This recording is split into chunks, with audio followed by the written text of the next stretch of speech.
원심 펌프의 공동현상과 발생 원인 및 방지 대책에 대해서 설명하는 이런 문제가 출제가 됐는데, 자, 우리가 원심 펌프.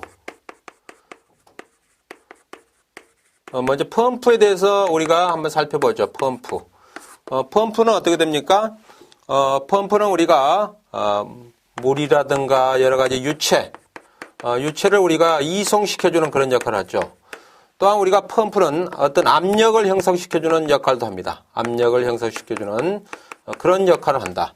이런 모든 것들은 어떻게 되죠? 배관을 통하여 우리가 전부 다 이루어지고 있다. 뭐 이렇게 보시면 되겠습니다. 또한 펌프의 종류도 다양하죠. 그래서 원심 펌프, 사류 펌프, 충류 펌프 여러 가지 종류가 있습니다.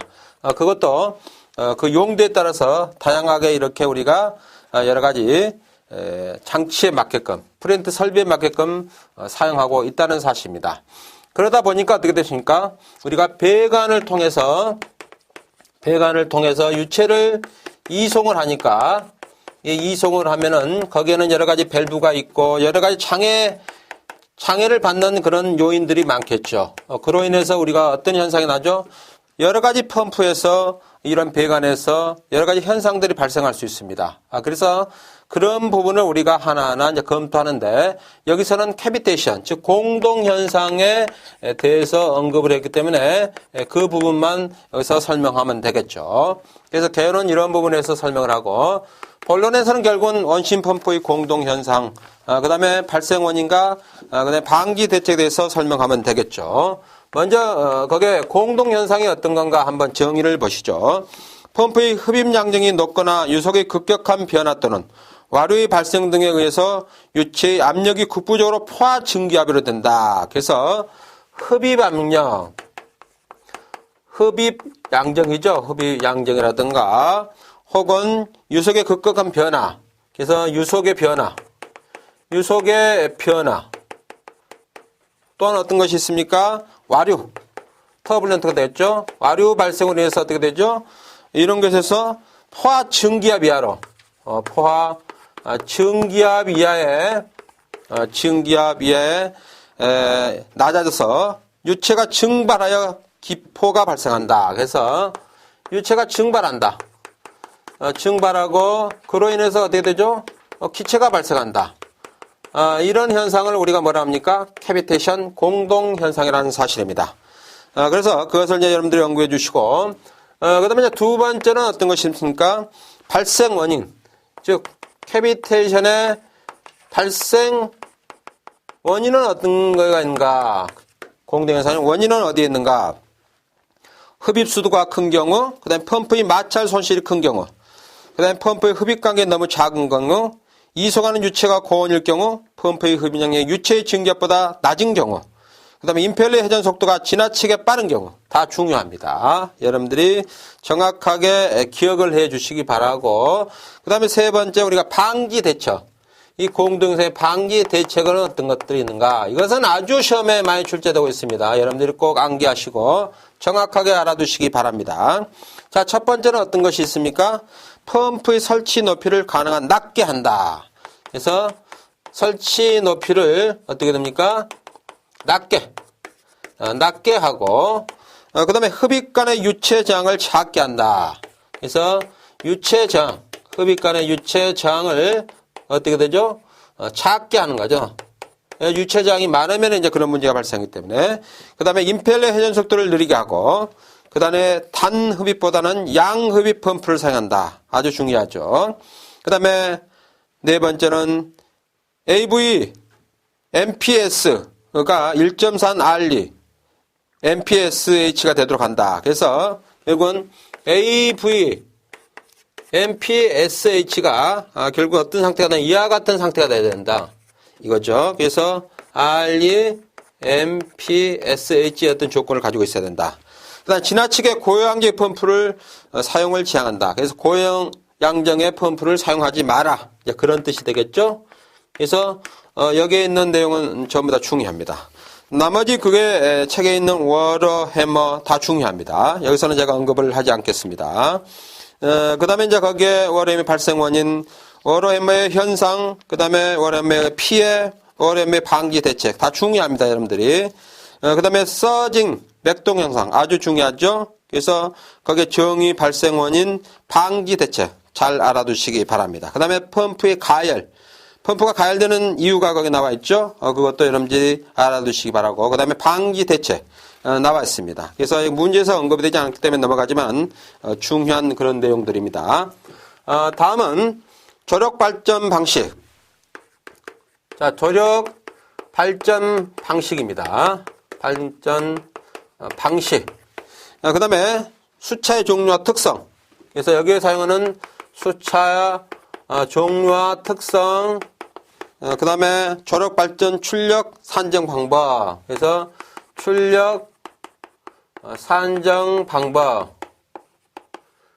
뭐 이렇게 나왔는데 사실 이 문제를 보시면은 여러분들이 글을 쓰는 것은 그렇게 쉽지만은 않습니다. 하지만은 여러분들이 포괄적으로 이렇게 많은 내용을 본인이 여기에 접근하려고 노력을 하는 것이 중요하겠죠. 그래서 우리가 이 조력 발전 이런 것은 우리가 어떻게 됩니까? 친환경 에너지 어떤 부분으로 우리가 언급을 해야 되겠죠. 친환경 에너지. 그래서 여러 가지 지구 온난화에 의해서 결국은 우리가 친환경 에너지를 사용해서 여러 가지 정기적 에너지, 전기를 얻을 수 있는 그런 방법을 우리가 모색하고 있죠. 거기에 한 부분이 결국은 우리가 조력 발전입니다. 조력 발전. 그래서 조수간만의 어떤 차를 이용해서 우리가 어떤 전기 에너지를 얻을 수 있는 그런 방법이라 우리가 생각하시면 되겠죠. 그런 방법으로 열어서 언급을 해주시기 바라고. 그 다음에 본론에서는 결국은 조력 발전 방식, 조력 발전 수차, 종류 및 특성, 조력 발전 출력 산정 방법. 이런 부분에 이제 여러분들이 언급을 해주면 되겠죠. 그래서 거기에 보면 이제 우리가 조력 발전의 여기 방식이 있죠. 그래서 종류가 거기 나와 있는데 먼저 종류를 한번 보죠. 종류, 조력 발전의 종류. 조력 발전 방식은 일정 중량의 부치가 받는 부력을 이용하는 부채식이 있고, 그 다음에 밀실의 공기를 조위의 상승하강에 따라 압축하는 압축 공기식이 있고, 그래서 부채식이 있고, 부채식, 그 다음에 압축 공기식, 방제지를 축조하여 조지를 형성하고 발전한 조지식이 있다. 이건 종류가 되겠죠. 이런 것을 이제 여러분들이 언급해 주시면 될 것 같고, 또한 조지식의 조력 발전식의 종류는 조지 개수에 따라 조지가 하나인 단조지 발전과 조지가 둘인 복조지 발전이 있다는 거. 그래서 단조지와 그다음에 복조지가 있다는 거. 이것도 언급을 해 주시기 바라고. 그다음에 이제 여러분들이 거기에 보면은 이제 우리가 조력 발전에 관련된 여러 가지 출력 산정 방식을 먼저 한번 살펴보겠습니다. 그래서 우리가 출력 산정 방법. 자, 어떻게 우리가 출력을 산정하는가? 거기에 대해서 살펴보면은, 자, 조력에를 이용한 지식과 기술은 다음과 같은 내용을 모두 포괄한다 해서 조력 에너지 부존량. 어느 지점의 조력 에너지 부존량은 조지 면적 A와 조의 R의 제곱에 비례한다. 이렇게 해서 우리가 평균 출력 E를 우리가 구할 수 있는데, E는 우리가 킬로와트로 이렇게 나타낼 수 있고, 이거는 225 곱하기 A, 이거는 킬로미터 제곱입니다. 그 다음에 R 제곱으로 이렇게 나타냈다. 이거는 메타입니다. 그래서 여기서 A는 우리가 뭐라 했죠? 조지 면적이었죠. 이거는 조지 면적이고, 그 다음에 R은 뭐가 되겠습니까?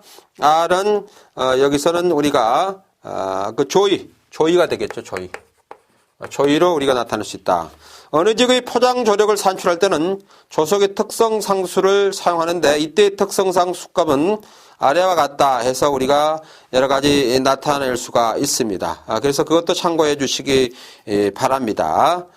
나머지 이제 우리가 조력 발전 입지 선정, 시설 용량, 시설 용량을 한번 우리가 살펴보죠. 시설 용량.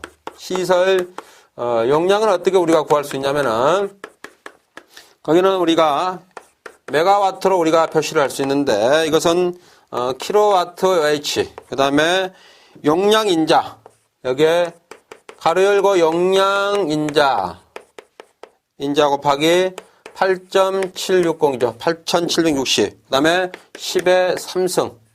10의 3승으로 이렇게 표시한다는 거. 뭐, 그 정도로 여러분들이 알아주시면 될 것 같고.